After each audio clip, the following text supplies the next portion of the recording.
The accusations of complacency and misjudgment are spread across 4 pages. The headline, a damning assessment of government failure to prepare. The quotes allege 5 weeks of missed opportunities and political inertia. The British government's National Crisis Committee is called by the acronym COBRA. Prime Minister Boris Johnson's failure to attend any of the first 5 coronavirus COBRA meetings is singled out for particular criticism. Government ministers reject the Sunday Times allegations. The idea that the Prime Minister skipped meetings that were vital to our response to the coronavirus, I think is grotesque. The truth is that there are meetings across government, some which are chaired by the Health Secretary, some which are chaired by other ministers, but the Prime Minister took all the major decisions.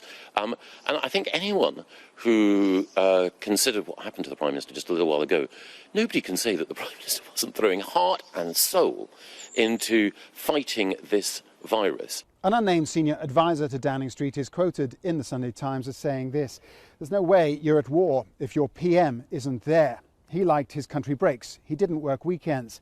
There was a real sense that he didn't do urgent crisis planning." And a senior source at the Department of Health is also quoted saying this: "A pandemic was always at the top of our national risk register, always. But when it came, we just slowly watched."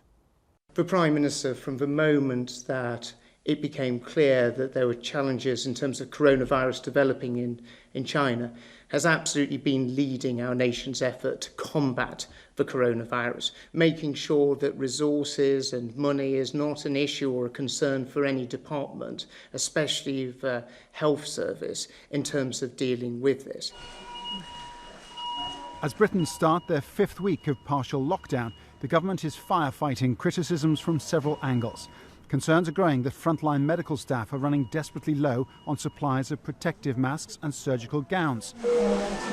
National Health Service providers warned on Friday that stocks may run out within 48 hours. The government said 84 tonnes of that equipment would arrive on Sunday from Turkey. The shipment now won't arrive as planned. Care home groups are also saying that a lack of testing means the true scale of deaths and infections among the elderly are being seriously underestimated by the government, with more than 4,000 fatalities not officially accounted for. Paul Brennan, Al Jazeera, Westminster.